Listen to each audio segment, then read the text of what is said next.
할렐루야. 예, 오늘 또 예배 자리에 나오신 여러분들 잘 나오셨습니다. 우리 주님의 놀라운 은혜가 넘칠 줄로 확신합니다.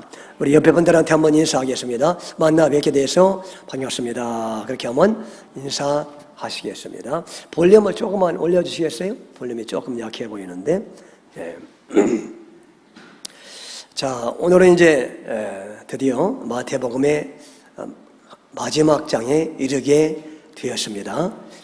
마태복음 28장 마지막 장을 살펴보도록 하겠습니다. 그래서 오늘 제목이 오늘 읽은 마태복음 28장 20절에 나오는 볼지어다 내가 세상 끝날까지 너희와 항상 함께 있으리라 라는 말씀에서 제목을 따왔습니다. 너희와 항상 함께 있으리라.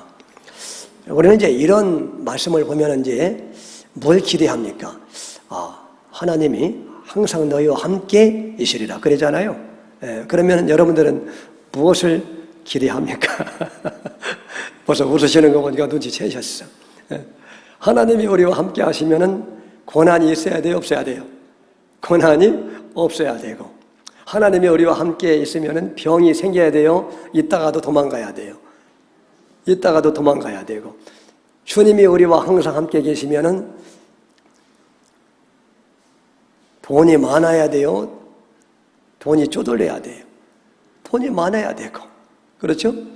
주님이 우리와 함께 하시면 자식들이 형통해야 돼요, 속을 썩여야 돼요, 형통해야 되고. 여러분, 우리는 말이죠, 이렇게 하나님이 우리와 함께 계시면은 모든 우환과 환난이 떠나가고 그저 우리 가정에 좋은 일만 있을 것이고, 우리가 생각하는 그 복된 일만 있을 것이다. 이렇게 이제 생각하는 경향들이 아주 강합니다. 네, 그렇게 생각하는 것은 성경을 아직도 제대로 모르고 있다는 결정적인 증거예요, 그게. 네, 여러분. 지금까지 우리가 마태복음을 살펴보면서 여러분, 주님이 우리와 함께 하시면은 고난이 없습니까? 네, 그렇지 않다는 것이 계속해서 말씀하시는 성경의 내용이잖아요. 그죠? 그러니까, 그러면 뭐로 하나님이 나와 함께 하셔 도대체? 함께 하셔서 뭐 하시는 거야 도대체? 예? 아니, 그분이 함께 하시면은, 그분이 나를 사랑하신다며. 예? 그분은 또 전능하신다며. 그러면 그 전능하신 주님이 나와 함께 하시면은, 모든 우환과 질병과 고통과 문제가 사라져야 되는데, 그런 것들이 그냥 있으면은 도대체 그분이 무엇 때문에 나와 함께 계시는가? 그런 생각이 들죠. 네. 그래서 오늘 또 거기에 대해서 주님이 여러분들에게 확실하게 분명하게 말씀하실 줄로 믿습니다. 네. 그러니까 이제 우리는 이제 이런 제목을 볼 때에도 과거와 다른 그런 시각으로 본문을 봐야 우리가 올바로 신앙을 이해하고 있고 성경을 이해하고 있구나 하는 것을 우리가 알 수가 있다는 거예요. 일단 하나님이 나와 함께 하셔서 도대체 어떤 일을 지금 하시는가? 내 삶 가운데 여러분, 그걸 오늘 우리에게 보여주기를 원하시는 거예요. 네? 여러분, 그러니까 오늘 말씀도 참 중요한 말씀입니다. 그렇게 말할 수가 있어요. 중요하지 않은 말씀이 뭐가 있겠어요? 다 중요하죠. 주님의 말씀이니까. 근데 이렇게 다 내용은 말이죠, 다 이렇게 하나로 통하고 있어요. 사실은 어디를 봐도, 그죠? 여러분. 자, 그래서 이제 오늘 1절 말씀부터 살펴보겠습니다. 1절 봉독합니다. 안식일이 다 지나고 안식 후 첫날이 되려는 새벽에 막달라 마리아와 다른 마리아가 무덤을 보려고 갔더니, 그랬어요. 예수님이 드디어 이제 십자가에 못 박혀 돌아가시고 사흘이 지났죠. 사흘이 지나서 이제 예수님이 부활하시는 그 사건을 지금 말하고 있는 것입니다.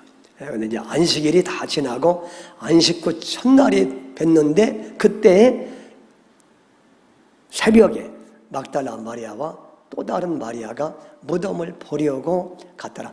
이 두 마리아는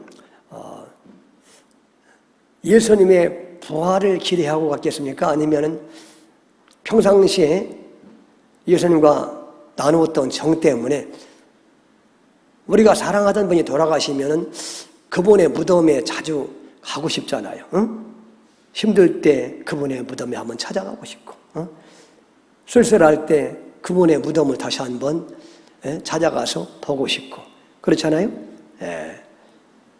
그래서 그랬겠습니까? 이 두 마리아는요, 예수님이 부활하시라는 것을 생각하지 못했어요.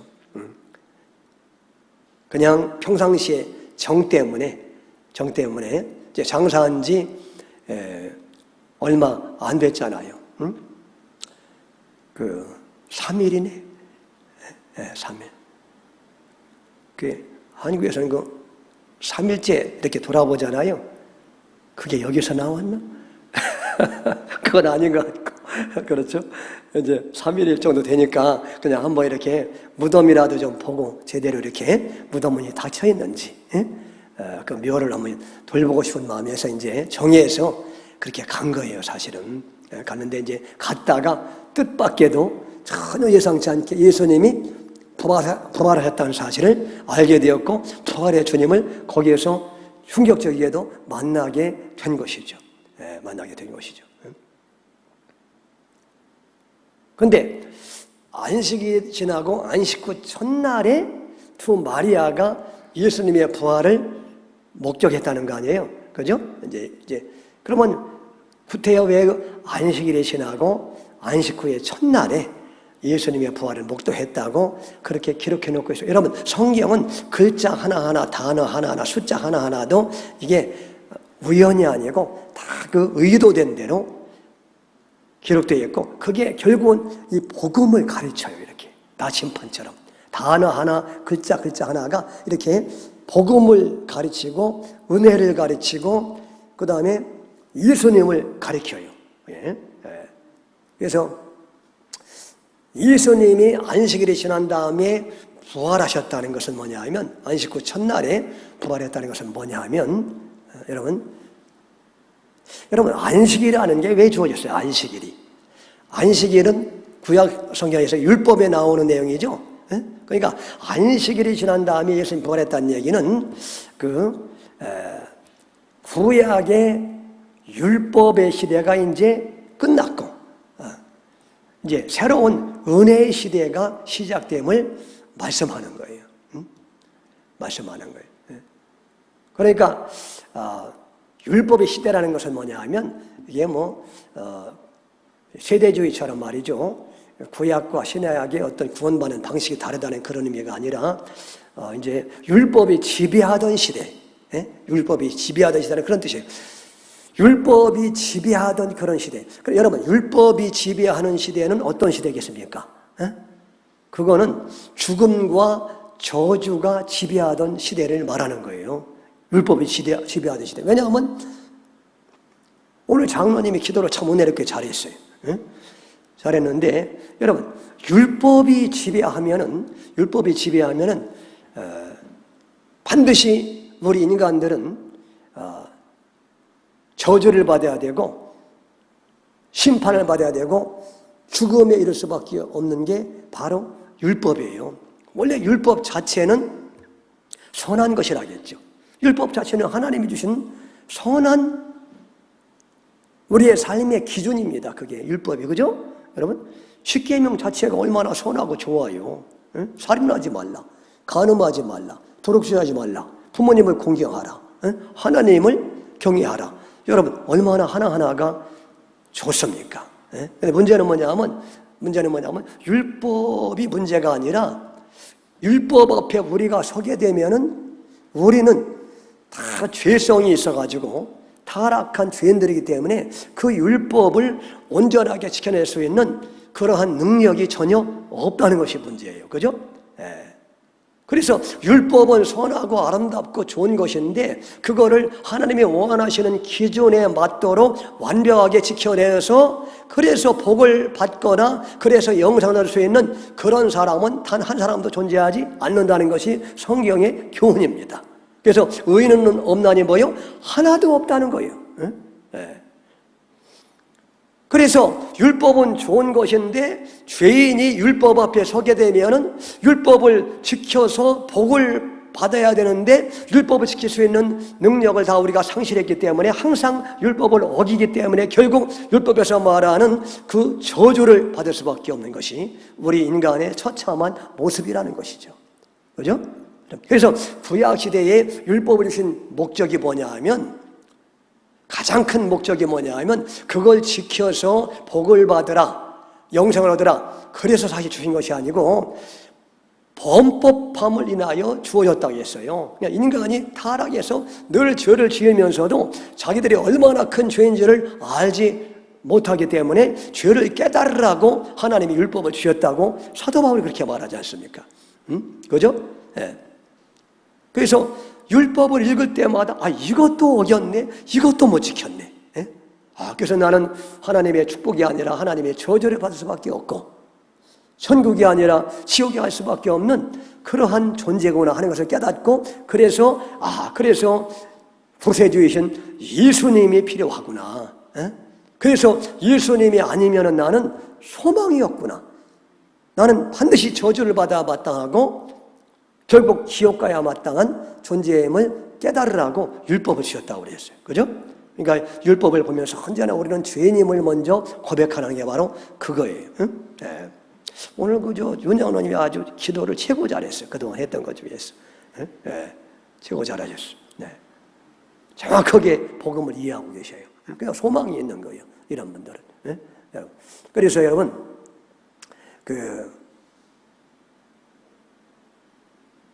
그래서 이제 구약 시대는 이렇게 율법이 이렇게 지배하던 그런 시대였기 때문에 구약 시대는 어쩔 수 없이 아무리 이스라엘 백성들이 율법을 그렇게 지키려고 해도 못 지키기 때문에 결국은 이스라엘 백성들이 망하는 것으로 구약이 끝나잖아요. 그죠?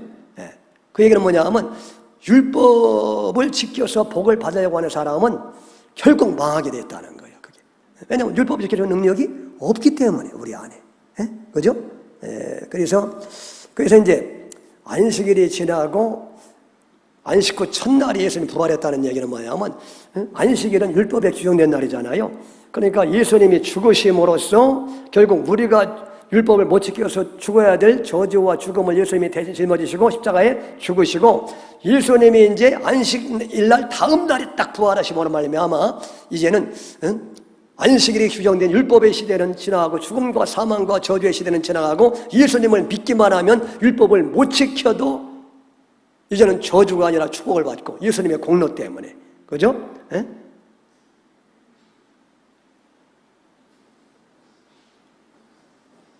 그래서 율법을 못 지켜도 지옥 가야 되는데 예수님의 공로 때문에 천국에 가고. 에?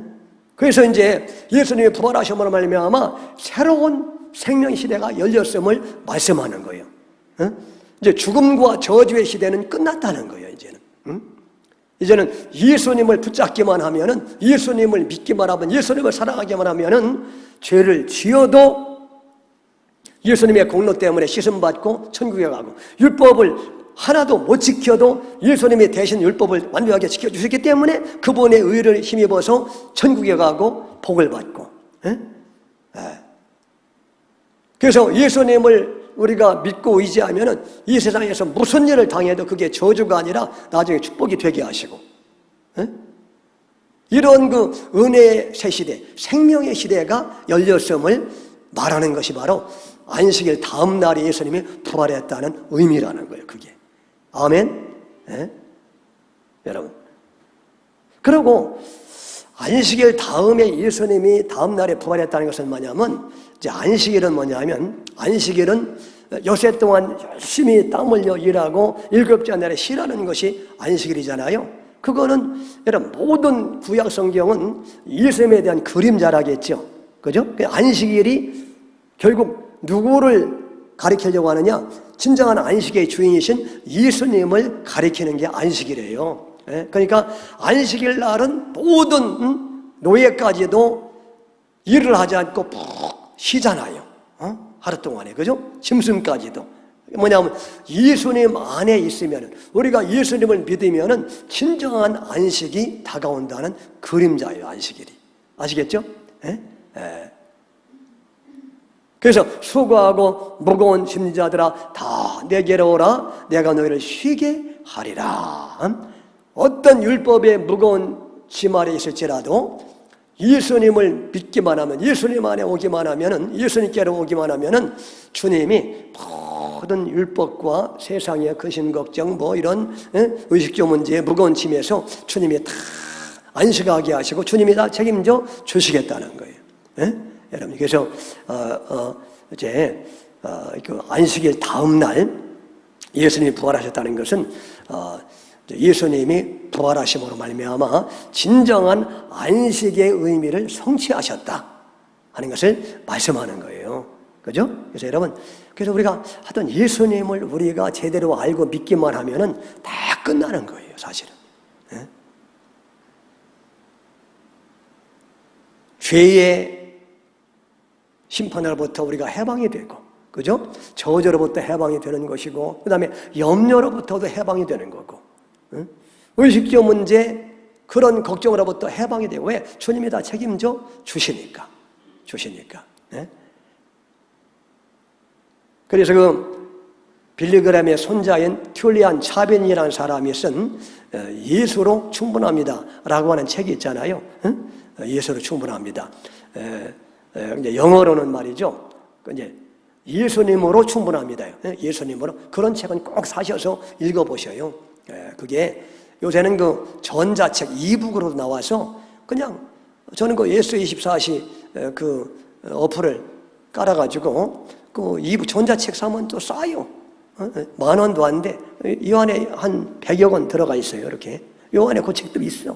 그래가지고 뭐 이렇게 차 타고 갈 때 그거 딱 틀으면 그냥 자기가 읽어줘. 기계가 읽어줘. 그게 얼마나 좋습니까? 자전거 타고 딱 이렇게 리시버 끼고 가면 다 이렇게 차간 건 한 바퀴 돌면 읽게 되고 말이죠. 얼마나 은혜로운지 몰라요. 그냥 그 책인데 예수님으로 충분합니다. 영어로 말하면 Jesus plus nothing equal everything. 그런 책인데 말이죠. 거기 보면 이제 아주 인상 깊은 말이 나와요. 예수님이 강하시니 나는 약해도 괜찮다. 예수님이 승리하셨으니 나는 져도 상관없다. 예수님이 대단한 분이시니 나는 시원찮은 사람이어도 괜찮다. 예수님이 특별하신 분이시니 나는 평범해도 괜찮다. 예수님이 성공하셨으니 나는 실패해도 괜찮다. 여러분, 이게 참 어떻게 보면은 실패자의 넋두리처럼 보이지만 사실 복음을 제대로 알고 예수님을 제대로 아는 사람의 놀라운 고백이에요, 이게. 여러분, 그 비밀을 알면은 이렇게 자유케 된다는 거예요. 사도 바울의 고백이 바로 그 고백 아니에요? 사도 바울의 고백이. 여러분.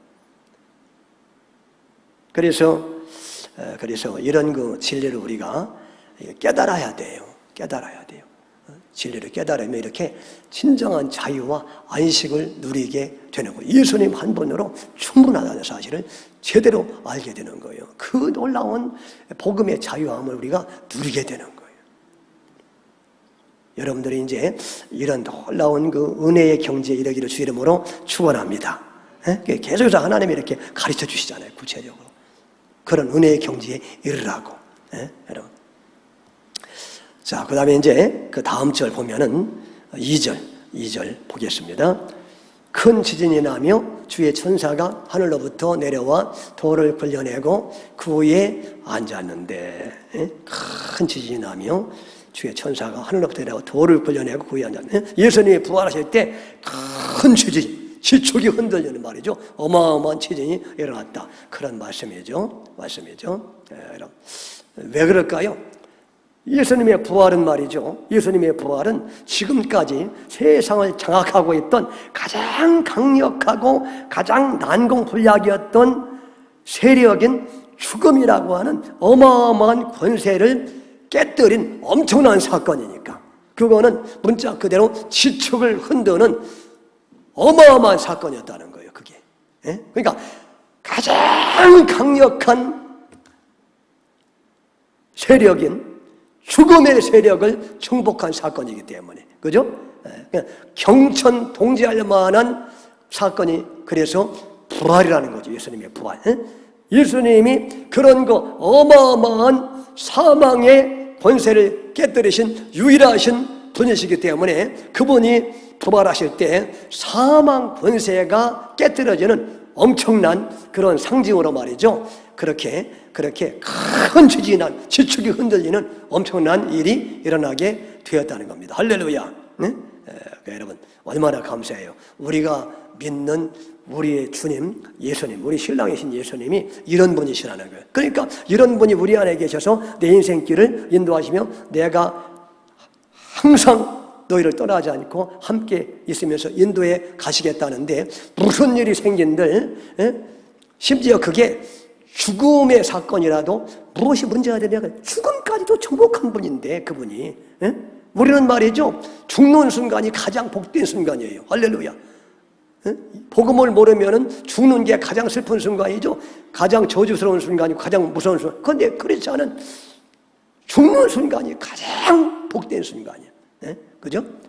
세상 모든 근심과 걱정과 두려움과 질병에서 완전히 벗어나서 내 영혼이 육체를 빠져나와서 예수님의 품 안에 안겨서 완벽한 천국에 들어가는 그 순간이니까 여러분, 그러니까 예수님의 부활의 능력으로 말하면 사망 권세, 지옥 권세 깨뜨렸기 때문에 이런 놀라운 축복을 받게 되니까 그러니까 여러분 죽음까지도 정복했다면 우리 인생에서 일어나는 죽음보다 시시한 일들이 많은데 그런 죽음보다 시시한 일은 뭐가 문제가 되겠느냐 그런 얘기예요.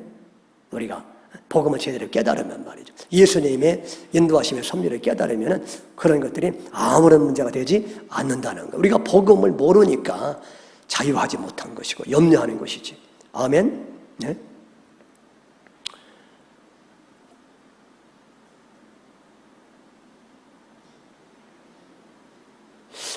얼마 전에 어떤 분이 제가 이제 이렇게 입원해서 검사한다고 해서 걱정이 돼가지고 이렇게 전화를 드렸더니 문자가 왔는데 저는 좀 염려가 돼서 전화를 드렸는데 이분이 이제 문자가 왔는데 목사님, 저는 제게 앞으로 어떤 일이 다가온다 할지라도 염려하지 않습니다. 모든 것이 주님의 섭리 가운데 있기 때문에 그걸 제가 믿기 때문에 염려하지 않는다고. 그래서 제가 오히려 은혜 받고 위로를 받았어요. 그래서 이 복음을 이제 듣기 시작하시고 이렇게 복음이 들어오니까 이런 놀라운 고백들이 나오기 시작하는구나. 여러분, 몸에 심각한 문제가 있어가지고 이제 그걸 진단하려고 가서 진단을 받을 때 왜 염려가 들지 않겠어요? 근데 결과가 어떠하든지 상관없다는 거예요. 모든 것이 이렇게 사망 권세까지 이기신 주님의 섭리 속에 있는 거니까, 그죠? 우연이 없으니까 택한 자들에게는. 그러니까 무슨 결과가 와도 나는 두려워하지 않겠다. 그러니까 아주 제가 은혜가 돼가지고 감사했어요. 감사했어요. 그게 이제 복음의 능력이거든요. 복음의 능력. 복음이 주는 자유함. 그런 자유함 속에 우리가 거해야 될 줄로 믿습니다. 우리는 말이죠. 꼭 병이 나아야 그게 진정한 자유를 생각하는데 주님은 일반적으로 그렇게 역사하지 않으셔요. 그냥 질병 속에서 누리는 그 자유함을 주님은 더욱더 기뻐하시는 것이지. 그 이유는 제가 여러 번 말씀드렸고 오늘 또 말씀을 드릴 거예요. 왜 그럴까 그게. 여러분. 그 다음에 이제 3절 봉독합니다. 그 형상이 번개 같고 그 옷은 눈같이 시건을 그랬죠. 그 두 천사가 이제 이렇게 무덤문을 이렇게 열어놨죠. 돌문을 열은 두 천사가 다 거기 서 있는데 그 형상이 번개 같고 그 옷은 눈같이 시건을. 여러분, 천사의 형상이 두 가지인데 하나는 번개 같았다. 또 하나는 그 옷이 눈처럼 하얗다. 그렇게 말씀하고 있거든요. 번개란 말은 이게 이제 빛이라는 게 빛, 그죠? 어둠과 대조되는 그 빛을 말하는 거예요, 그죠? 빛처럼 이렇게, 번개처럼, 번개가 번쩍 빛이잖아요, 그게. 번개, 빛이잖아요. 그러니까 여러분, 천사들은 어디 사는 존재예요? 천국에 사는 존재들이지, 그죠? 그 천국은 어떤 사람들이 가는 곳이냐? 천국은 어두움이 조금이라도 있으면 갈 수 없다는 것이에요. 천국은 완벽한 빛의 사람만 가는 것이 바로 천국임을 지금 얘기하는 거예요. 아시겠죠? 네. 그 다음에 또 두 번째는 천사가 입은 옷이 뭐요? 눈같이 희건을 그랬죠. 네. 그러니까 여러분, 천국은 말이죠. 천국은 흠이 있는 사람은 절대로 가지 못하는 곳이라는 거예요. 응? 네. 우리의 죄가 예수님의 피로 흰눈처럼 깨끗하게 씻음받아야. 네? 그래서 그리고 예수님의 완벽한 하얀 의의 세마포를 입어야만 갈 수 있는 것이 바로 천국임을 말해주는 거예요. 아멘. 그러니까 여러분, 천국은 어두움의 그림자가 조금이라도 있으면 못 들어가는 거예요. 천국은 하얀 옷에 흠이 약간만 있어도 천국은 못 들어가는 거예요. 네? 여러분, 인생을 살면서 흠이 있어요, 없어요, 지금까지? 흠이 맨날 있는 정도가 아니라 흠이 매일마다 생기잖아요. 그죠? 그러니까 여러분들은 절대로 죽으면 천국에 못 들어가는 거예요.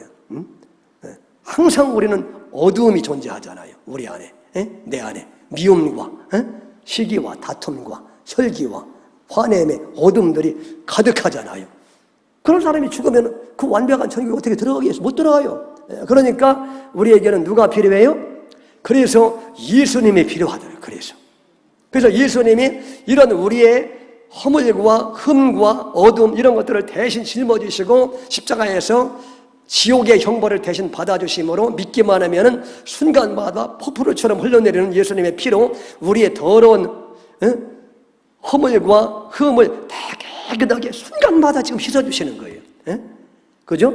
그리고 예수님의 의의 세마포를 이렇게 쫙 입혀주셔서 완벽한 하얀 흠이 없는 의의 세마포를 입혀주셔서 천국에 들어갈 수 있도록 만들어 주는 거예요. 할렐루야. 그래서 우리가 사나 죽으나 언제나 주님만 의지하고 주님만을 바라보고 주님만을 사랑하는 그런 사람이 되어야 될 줄로 믿습니다.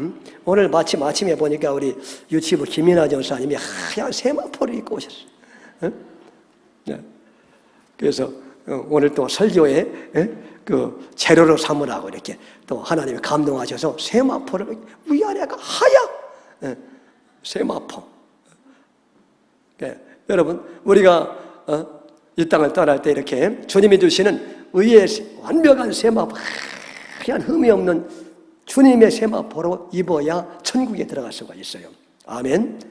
그걸 지금 얘기하는 거예요. 4절 또 봉독합니다.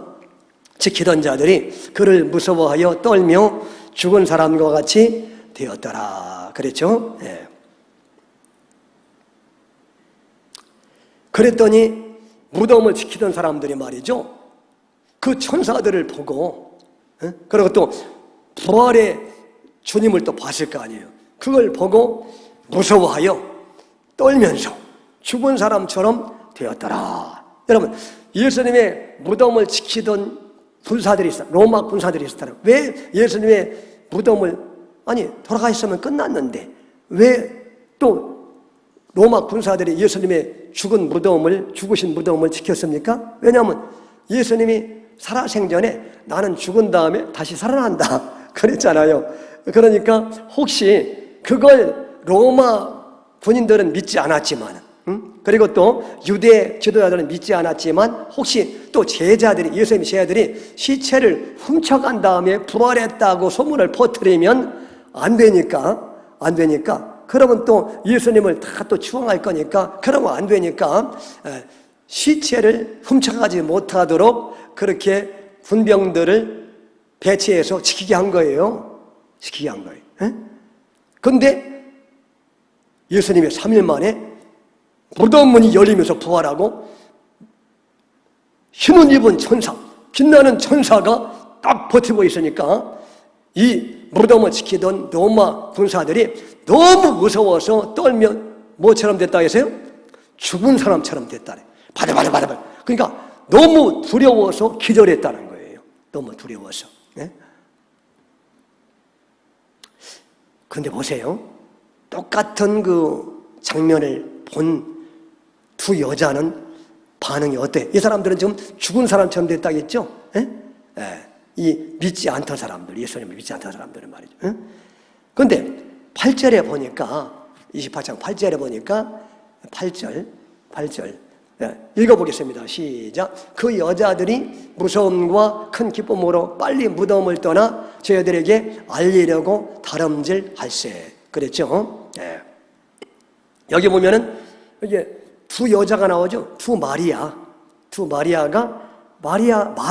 마리아도 천사들을 봤고 부활하신 예수님을 똑같이 보았어요. 군병들처럼 말이죠. 근데 군병들은 기절해서 죽은 자처럼 되었고, 무서워가지고. 근데 이 두 여자들은 믿는 사람이었잖아요.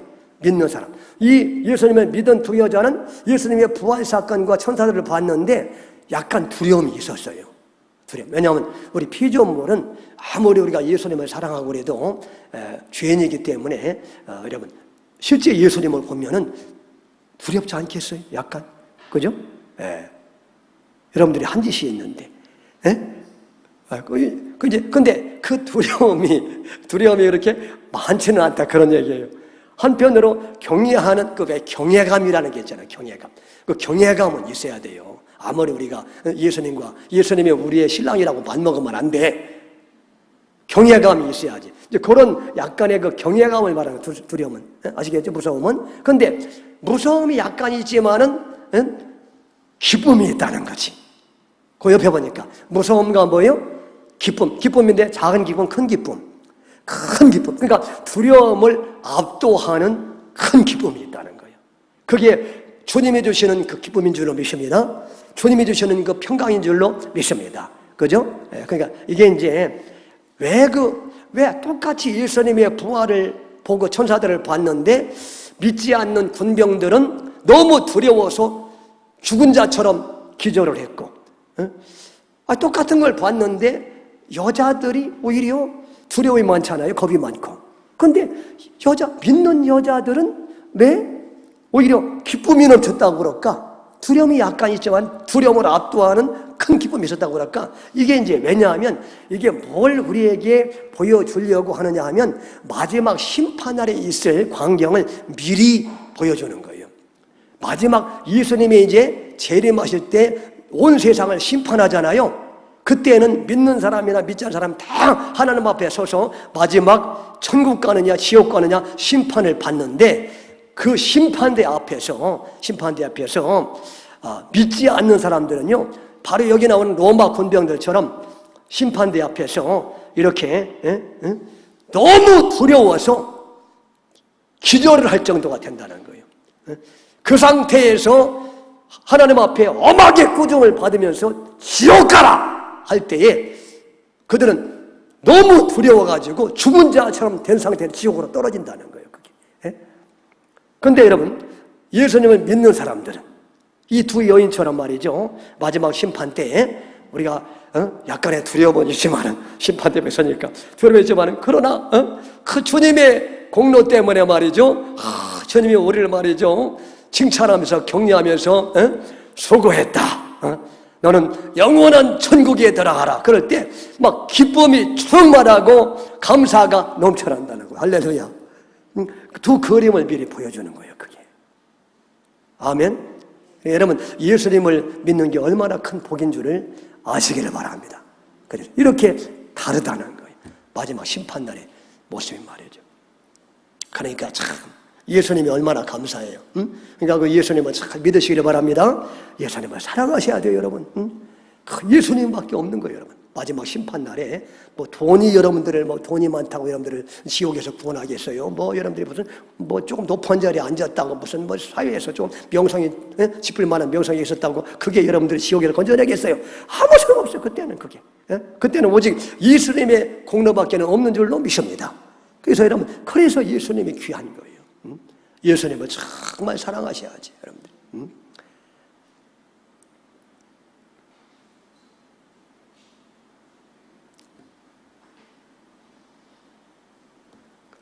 그 다음에 이제 5절 말씀, 5절. 천사가 여자들에게 말하여 이르되 너희는 무서워하지 말라. 십자가에 못 박히신 예수를 너희가 찾는 줄을 내가 아노라. 그랬죠. 천사가 저들에게 이제 그것도 약간 무서워했는데도 그것도 또 위로하잖아. 예? 그래, 예수 믿으면 말이죠, 다 모든 죄가 용서받게 되면 하나님이 이렇게 사랑하시는 거예요. 두려워하면 두려워하지 말라고 격려도 해주시고 말이죠. 그러면서 십자가에 못 박히신 예수를 너희가 찾는 줄 내가 안다. 그러면서 이제 친절하게 이렇게 말씀하시고 가이드해 주는 그런 모습을 볼 수가 있게 되는 것이죠. 6절 말씀, 또 6절 말씀 봉독합니다. 그가 여기 계시지 않고 그가 말씀하시던 대로 살아나셨느니라. 와서 그가 누우셨던 것을 보라. 그럼 너희가 예수님의 시체를 찾는구나. 근데 예수님은 평상시에 그가 말씀하신 대로 살아나셨다. 다시 부활하셨다. 그 누우셨던 빈 무덤을 보라고 말이죠. 그렇게 친절하게 또 가이드를 해 줍니다. 그러면서 이제 7절 보세요. 7절. 또 빨리 가서 그의 제자들에게 이르되 그가 죽은 자 가운데서 살아나셨고 너희보다 먼저 갈릴리로 가시나니 거기서 너희가 배우리라 하라 보라 내가 너희에게 일렀느니라 하거늘 그랬죠. 여러분 이제 이 7절 말씀이 또 중요해요. 그러면서 이제 뭐라 그래요? 빨리 가서 제자들에게 이르되 그가 죽은 자 가운데 살아나셨고 너희보다 먼저 갈릴리로 가시나니 거기서 너희가 배우리라 하라 그랬어요. 천사들이 이제 그 두 마리아에게 얘기하는 거죠. 얘기하는데 빨리 제자들에게 가서 주님이 살아나셨다고 얘기해라. 그러면서 주님이 너희보다 먼저 갈릴리로 가셔서 너희들을 뵐 것이라고, 너희들을 볼 것이라고 그렇게 말씀을 들으라 그랬잖아요. 그죠? 근데 이제 보니까 이 제자들은 여러분, 여기서 말하는 그 제자들은 예수님의 12제자를 말하는데, 한 제자는 가룟 유다는 자살해서 이제 죽었고, 나머지 11제자를 말하는데, 11제자들이 지금 예수님 십자가 돌아가실 때 다 어떻게 했어요? 다 배반하고, 다 예수님을 부인하고 도망쳤어요. 아주 못난 제자들입니다. 예수님을 다 배신하고 부인하고 그 결정적일 때 다 예수님부터 외면하고 떠났던 못난 제자들입니다. 죄 많은 제자들. 그래서 이 제자들이 결국 자기들만 살겠다고 예수님 배신하고 십자가로부터 이렇게 등을 돌리고 어디로 가는 거예요? 자기들이 원래 살던 고향으로 이제 자기들만 살겠다고 지금 예수님 배신하고 사명이고 뭐고 다 그냥 때려치우고 그냥 자기들 먹고 살겠다고 이렇게 고향으로 내려가는 아주 불쌍하고 그리고 못나고 그 배은망덕한 그런 제자들을 말하는 거예요, 이게 지금.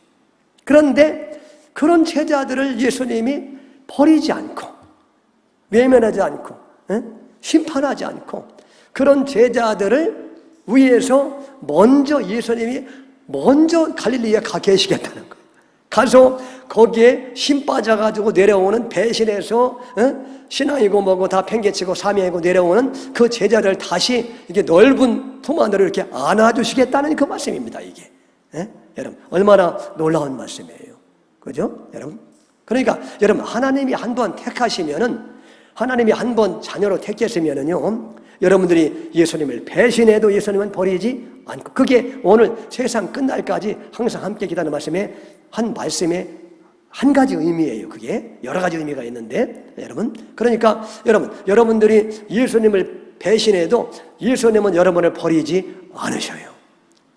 여러분들이 사명을 저버리고 다 내려놓겠다고 해도 예수님이 그럼 나도 너를 내려놓겠다 이러면 네가 사명을 버리고 그렇게 가면 나도 더 이상 너를 책임져 그렇게 말씀하지 않으시고 너는 나를 버려도 나는 너를 버리지 않겠노라.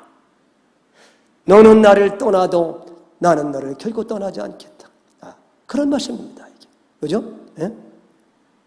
내가 넘어지고 자빠져도 내가 너를 외면하지 않고 다시 찾아가서 너를 다시 일으켜 세우고 다시 믿음을 불어넣고 다시 사명을 감당하는 사람으로 내가 만들어 주고야 말겠다.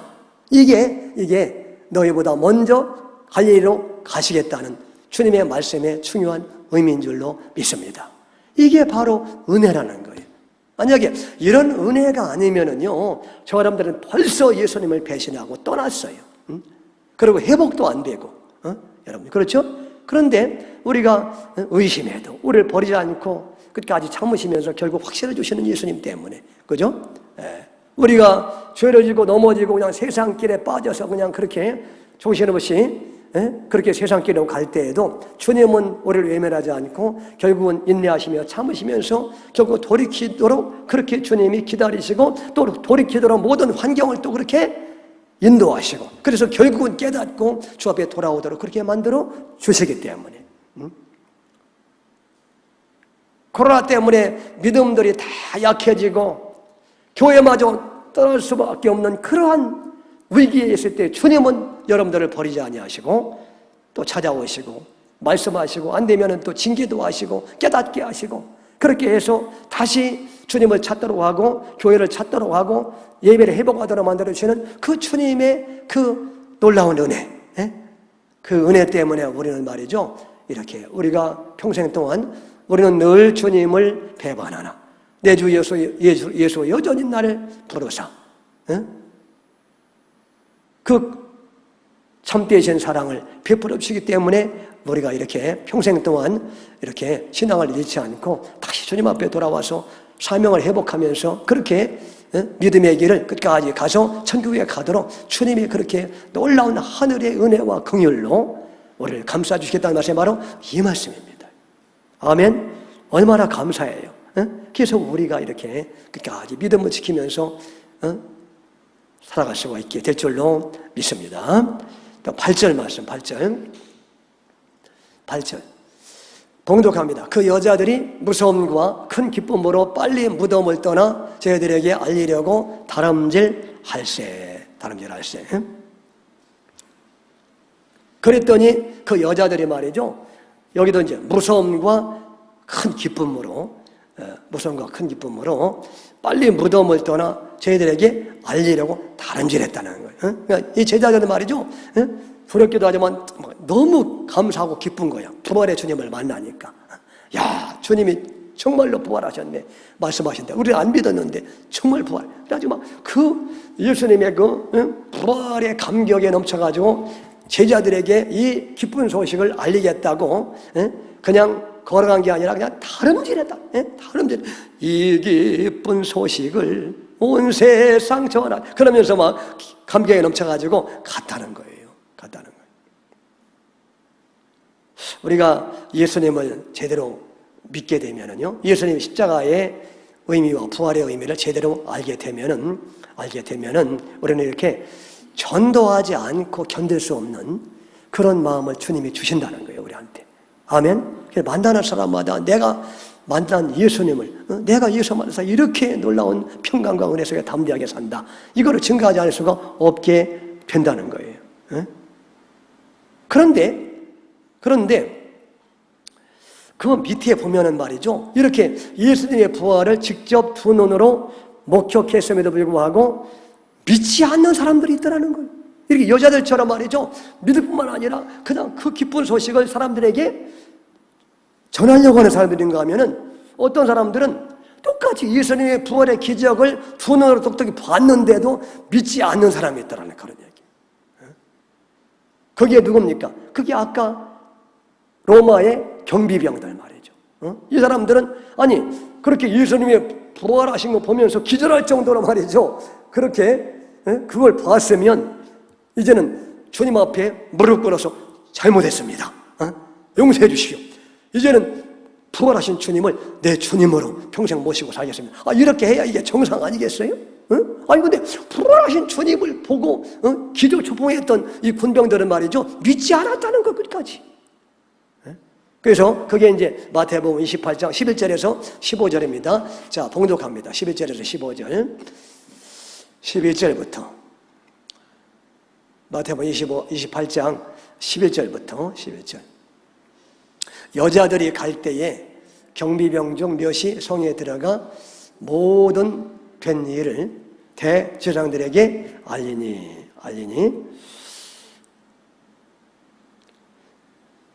여기 이제 경비병원이 누구예요? 예수님의 부활을 목동한 사람, 기절했던 사람들이에요. 두려워가지고. 이 사람들이 성에 들어가서 되어진 일, 예수님이 부활한 사건을 대제사장들에게 알렸다는 거예요. 알리면은 대제사장들도 그분이 부활했어. 그러면 그분은 메시아 맞네. 아이고, 우리가 그분을 죽였구나. 그러고서 무릎을 꿇고 회개하고 예수님을 영접해야 이게 대제사장 아닙니까? 그런데 보세요. 그 다음에 12절. 그들이 장로들과 함께 모여 의논하고 부인들에게 돈을 많이 주고 그 회개하고 믿은 게 아니라 장로들을 모아가지고 이거 큰일 났다. 예수가 진짜 부활했대. 그럼 이거 어떡하냐? 회개해야지. 예수 믿어야지. 그러면 얼마나 좋겠어요. 그러지 않고 이거 큰일 났다. 이거를 사람들이 알면 다 예수 믿게 되면 우리는 이제 교권 싸움에서 우리가 밀려나게 되고 우리는 이제 난처하게 된다. 그러니까 그 부활을 목격한 구인들에게 뇌물을 주어서 부활했다는 사실을 절대 알리지 말고 거짓말을 퍼뜨리게 하라. 그렇게 하는 거예요. 지금 돈을 많이 준 거예요. 그러면서 13절 이르되 너희는 말하기를 그의 제자들이 밤에 와서 우리가 잘 때에 그를 도둑질하여 갔다 하라. 참 사람들이 얼마나 악한 줄 알겠죠. 그러니까 돈 주면서 뇌물 주면서 우리가 잘 때 도둑질해 갔다고 시체는 말이죠. 그렇게 속이라는 거 사람들 같다고. 그래가지고 14절 만일 이 말이 총독에게 들리면 우리가 권하여 너희로 근심하지 않게 하리라 하니. 그러면 자기들이 잠자가지고 예수님 시체를 도둑질했다 하면 자기들은 사형 아닙니까? 졸았으니까.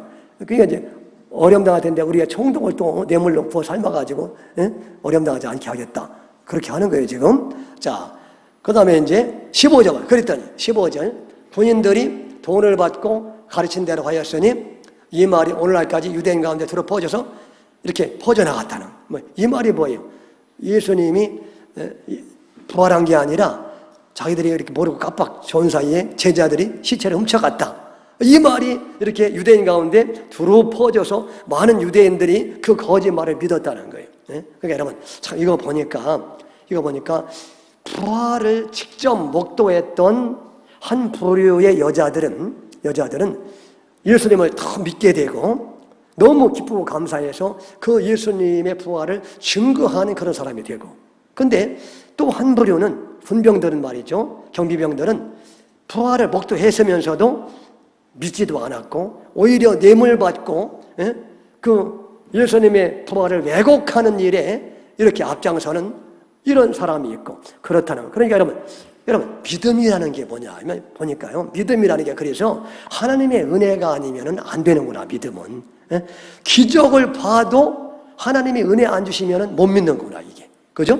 아니 부활을 직접 목도한 것보다 더 큰 이적이 어디 있어요. 그죠? 예수님의 부활의 것도. 그런데도 안 믿는 거예요. 여러분, 그러니까 믿음이라는 것은 우리에게서 나오는 것이 아님을 말씀하는 거예요. 믿음은 하나님의 선물이라는 거예요. 그래서 믿음은 하나님의 은혜고. 아멘. 그러니까 택함을 받은 사람은요, 어찌하든지 예수님의 죽으심과 부활을 믿도록 주님이 역사하시는 거예요.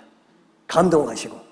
그런데 택함 받지 못한 사람은 예수님이 부활하신 것을 봤는데도 안 믿는 거예요. 그러니까 믿음이 우리에게서 나오는 것이 아니고 하나님의 선물임을 말씀하고 있어요. 저는 초창기에 청년 때 예수를 처음 믿는데 부활했다는 사실을 한편으로는 성경에 그렇다고 하니까 믿는데 한편으로는 어떻게 부활할까? 죽은 사람이.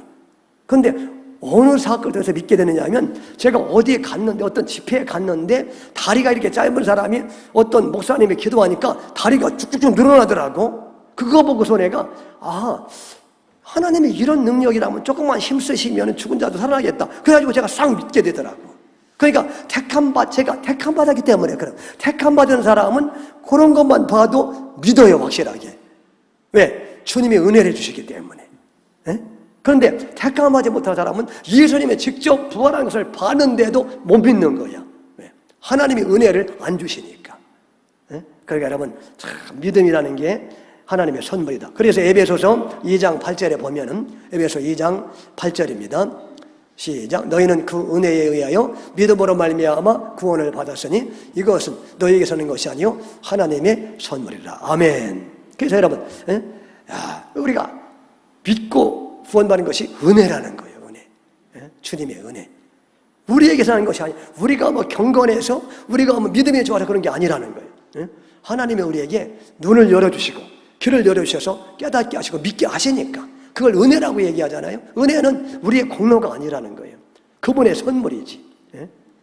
그래서 하나님의 선물이다, 믿음이라는 게. 아멘. 여러분들이 이 자리에 오신 것도 여러분 이게 여러분들이 온 게 아니에요. 다 이렇게 하나님이 여러분의 환경과 모든 여러분의 마음과 이런 것들을 다 이렇게 움직여서 이렇게 나오게 하시는 것이지. 9절 말씀. 예수께서 9절, 다시 이제 본문으로 가서 9절. 예수께서 그들을 만나 이르시되 편안하냐 하시거늘 저희들이 여자들이 나아가 그 발을 붙잡고 경배하니. 10절. 이에 예수께서 이르시되 무서워하지 말라. 가서 내 형제들에게 갈리로 가라 하라. 거기서 나를 버리라 하시니라 했죠. 그 다음에 이제 쭉 가서 이제 시간이 많이 가서 이제 마지막 20절. 19절 20절 마지막으로 봉독합니다. 19절 20절. 그러므로 너희는 가서 모든 민족을 제자로 삼아 아버지와 아들과 성령의 이름으로 세례를 베풀고. 20절. 내가 너에게 분반 모든 것을 가르쳐 지키게 하라. 볼지어다 내가 세상 끝날까지 너희와 항상 함께 있으리라 하시니라. 아멘. 그러고 이제 마태복음이 끝나죠. 그래서 예수님이 드디어 이제 갈릴리에서 제자들을 만난 다음에 제자들에게 하시는 말씀이에요. 이게 하시는 말씀인데, 너희는 가서 이제 모든 민족을 제자로 삼아 세례를 주고 내가 너에게 분부한 모든 것을 가르쳐 지키게 하라 그랬어요. 예수님이 여기 말씀하신 내가 너에게 분부한 모든 것은 뭐겠습니까? 한마디로 말해서 이게 은혜의 복음을 말하는 거예요. 그동안 예수님이 가르쳤던 모든 내용은 예수님의 십자가의 은혜의 복음을 말하는 거였잖아요. 은혜의 복음을 전파하는 거예요. 그죠? 그러면서 여러분들이 좋아하는 볼지어다 내가 세상 끝날까지 너희와 항상 함께 있으리라 하시니라 그랬죠? 내가 세상 끝날까지 너희와 항상 함께 있으리라. 근데 여러분, 우리 제자들은 말이죠. 제자들은 그렇게 이제 세계 만방에 온 천하에 다니면서 복음을, 은혜의 복음을 증거하라고 했는데 제자들이 증거했어요, 안 했어요? 증거하려고 안 했어요, 제자들이. 증거하려고 안 했어요. 그러니까 베드로도 말이죠. 사도행전에 보니까 이방인들에게 복음을 증거하라고 주님이 세상 끝날까지 함께 있어서 너희가 가서 내가 너희와 함께 있으니까 복음을 증거하라고 온 천하에 다니면서 말이죠. 그렇게 이제 말씀한 거 아니에요?